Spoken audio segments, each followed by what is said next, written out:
Bismillahirrahmanirrahim. Assalamualaikum warahmatullahi wabarakatuh. Kembali lagi bersama saya Neni Villa di channel Bawika.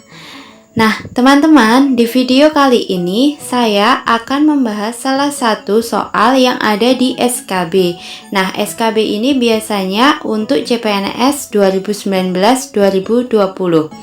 Nah, teman-teman, di video ini ada salah satu indikator SKB yaitu tentang kompetensi soal pribadi. Nah, di dalam kompetensi soal pribadi itu ada beberapa indikator.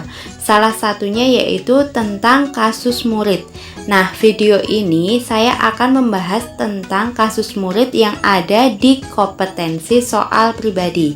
Saya akan memberikan 4 contoh soal yang menganut tentang kasus murid tersebut.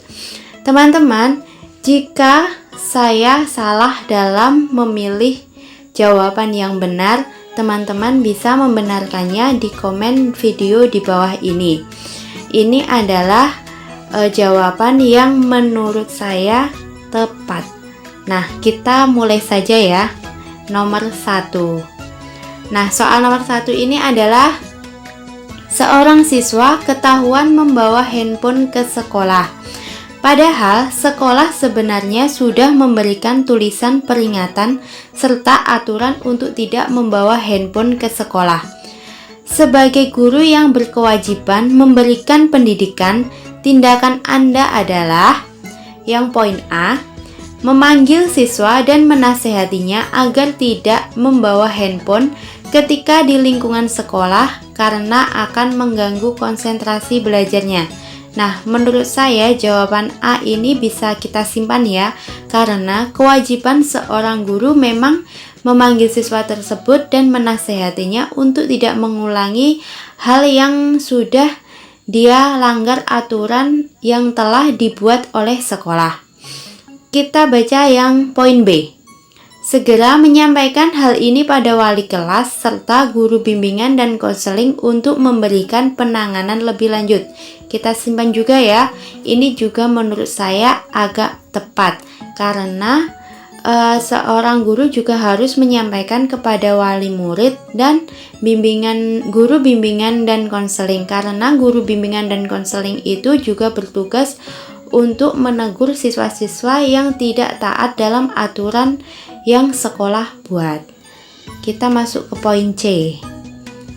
Akan lebih aktif dalam mencegah agar siswa tidak membawa handphone ketika di sekolah dengan cara melakukan pemeriksaan sebelum bel masuk kelas dan menyita HP untuk sementara waktu.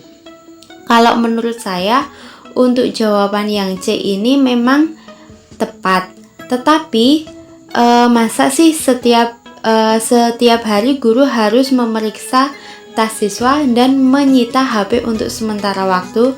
Setelah HP disita dikembalikan lagi kepada siswa. Nah, hal itu menurut saya tidak terlalu membuat siswa jera di dalam melanggar aturan tersebut. Menurut saya kalau jawaban C ini adalah kurang tepat. Kalau memang ada sesuatu hal yang salah, mohon dibenarkan ya teman-teman. Untuk poin D, menemui siswa yang membawa handphone saat di sekolah maupun di kelas, serta memberikan teguran langsung dengan harapan tidak mengulangi pelanggaran tersebut. Kalau menurut saya, jawaban yang D ini tidak tepat. Karena apa? Kalau seorang guru menegur secara langsung kepada muridnya di depan murid-murid yang lainnya akan menurunkan mental siswa tersebut. Kalau siswa tersebut down atau mentalnya sudah tidak kuat lagi atau bisa dikatakan itu malu, kasihan siswa tersebut. Mereka akan menjadi seseorang siswa yang minder. Kalau menurut saya seperti itu. Jadi kita sebagai seorang guru harus pintar-pintar dalam menegur siswa dan memilih situasi yang tepat. Tidak harus langsung ditegur di banyak siswa ya. Maaf teman-teman.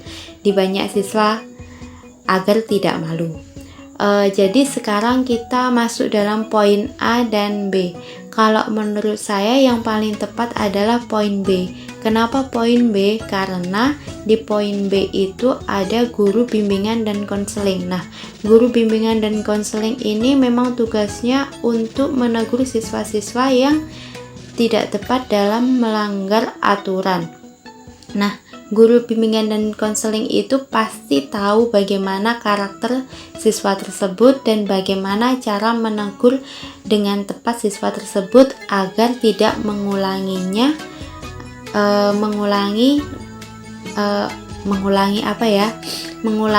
perilakunya yang tidak terpuji tadi, atau mengulangi kesalahannya dalam membawa handphone tersebut. Nah, ini adalah dari soal yang nomor 1. Nah, kita masuk ke soal yang nomor 2. Di soal nomor 2 ini saya bacakan ya teman-teman. Siswa berasal dari berbagai latar belakang yang berbeda, mencakup budaya, nilai-nilai, tingkat ekonomi maupun tingkat penghasilan orang tua. Terhadap berbagai perbedaan itu, sikap guru sebaiknya adalah A. Mengelompokkan siswa sesuai dengan kondisi serta latar belakang yang sama. Ini udah pasti yang A sudah tidak tepat ya. Karena apa? Sudah mengelompokkan ke latar belakang yang sama. Jadi kaya dengan kaya, miskin dengan miskin, itu sudah tidak tepat sekali. Kita silang yang A. Yang B, menampilkan sikap yang wajar terhadap perbedaan-perbedaan pemikiran dan perilaku anak didiknya. Kalau menampilkan sikap yang wajar memang agak tepat ya teman-teman. Sikap yang wajar dalam perbedaan pemikiran dan perilaku anak didiknya. Kita simpan dulu ya yang B. Yang C, peka terhadap perbedaan dan berperan menumbuhkan sikap saling menghargai antar siswa satu dengan yang lainnya. Kalau ini kayaknya juga sudah tepat. Kita simpan yang jawaban yang C. Yang D, berpandangan bahwa segala perbedaan siswa merupakan fakta yang tidak dapat dihindari.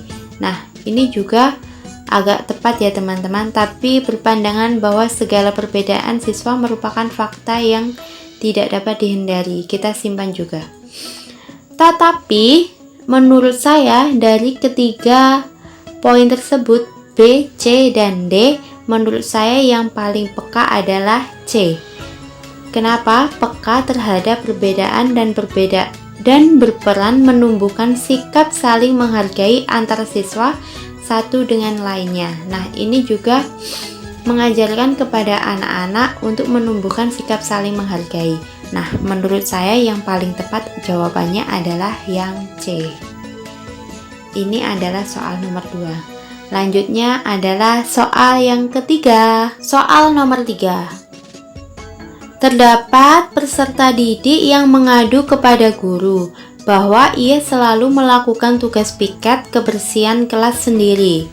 Anggota yang lain tidak mau terlibat membersihkan kelas. Mereka memaksa dan mengancam jika melaporkan hal tersebut pada wali kelas. Sebagai guru yang mengetahui hal tersebut, yang Anda lakukan adalah yang A, memberikan hukuman kepada seluruh anggota piket kebersihan karena tidak dapat membangun kerjasama yang baik dalam tugas yang menjadi tanggung jawabnya. Menurut saya poin A ini adalah tidak tepat. Kenapa? Karena memberikan hukuman kepada seluruh anggota piket, padahal yang tidak mengerjakan tugas adalah anggota piket yang lain. Maksudnya tidak semua anggota piket itu tidak melakukan kerjaannya, tetapi hanya beberapa anggota yang tidak melakukannya dengan tidak bertanggung jawab. Menurut saya yang poin A tidak tepat. Nah, kita silang teman-teman. Yang B, melakukan evaluasi keterlibatan siswa terkait kegiatan piket kebersihan kelas serta menyampaikan hasilnya agar menjadi perhatian seluruh siswa untuk terlibat dalam tanggung jawab tersebut. Menurut saya melakukan evaluasi ketertiban itu juga perlu. Nah, kita simpan ya jawaban yang B. Yang C, memberikan teguran kepada siswa yang tidak mau terlibat dan dalam kegiatan piket kebersihan kelas agar siswa yang rajin tidak terpengaruh dan tidak mengulangi perbuatannya. Yang C juga kita bisa simpan ya, karena kita juga bisa menegur siswa yang tidak mau terlibat dalam kegiatan piket tersebut. Yang D, memfasilitasi pertemuan bersama agar terjadi komunikasi antar anggota kelompok piket kebersihan sehingga semua anggota menyadari tugas masing-masing. Kalau yang D ini juga tepat ya, seorang guru harus memfasilitasi pertemuan bersama. Nah, menurut saya dari ketiga poin ini yang paling tepat adalah yang D. Kenapa? Karena di poin yang D ini siswa yang rajin dan siswa yang tidak rajin bisa dipertemukan dan bisa berdiskusi bersama tentang tugasnya masing-masing. Nah, tidak ada kecenderungan iri maupun yang memaksa dan mengancam tadi juga bisa sadar diri ya tentang tanggung jawabnya. Menurut saya adalah yang D jawabannya. Sekarang kita masuk ke soal yang terakhir, yaitu soal nomor 4. Soal nomor 4. Nah, di sini adalah seorang guru mendapati beberapa siswa yang belum mengumpulkan tugas pada tenggang waktu yang telah diberikan dikarenakan tugas yang menumpuk dari mata pelajaran lain. Sebagai seorang guru, yang Anda lakukan adalah A. Memberikan fasilitas untuk berdiskusi dan mengajarkan pada siswa tentang bagaimana cara mengatur waktu dengan baik serta bertanggung jawab pada tugas yang diberikan. Nah, nomor A ini menurut saya masuk banget ya teman-teman, karena sudah memberikan fasilitas, juga bisa mengajarkan tentang bagaimana cara mengatur waktu dan bertanggung jawab. Yang B, mendorong siswa untuk segera menyelesaikan tugas secara maksimal dengan menyampaikan perkembangan siswa yang sudah dan belum mengumpulkan. Nah, kalau ini mendorong siswa untuk segera menyelesaikan sebenarnya juga masuk, tetapi ini terlebih kayak menuntut banget ya teman-teman, segera menyelesaikan tugas. Kalau menurut saya lebih tepatan yang A daripada yang B. Ya udah, kita langsung silang saja ya. Yang C, memberikan toleransi tambahan waktu agar siswa yang belum mengumpulkan tugas dapat menyelesaikan tugasnya. Kalau yang C menurut saya tidak tepat banget, karena kenapa? Memberikan toleransi tambahan itu sama dengan melatih mereka tidak bertanggung jawab, karena itu sudah tanggung jawab mereka untuk mengerjakan tugas, dan tugas yang menumpuk dari mata pelajaran lain itu bukan suatu alasan dia tidak mengerjakan tugas. Maka jawaban yang C kita langsung silang saja ya. Yang D, tetap meminta tugas yang telah diberikan dengan sanksi nilai sesuai dengan tugas yang dikerjakan sebagai upaya untuk memberikan efek jera pada siswa. Nah, kalau yang D ini memang agak tepat ya teman-teman, meminta tugas yang telah diberikan dengan sanksi nilai sesuai dengan tugas yang dikerjakan. Tapi ada beberapa siswa yang acuh terhadap nilai, jadi sanksi nilai tersebut itu tidak bisa memberikan efek jera kepada siswa yang tidak bertanggung jawab. Jadi daripada yang D, menurut saya poin yang paling tepat adalah yang A. Jadi yang D kita bisa langsung silang saja.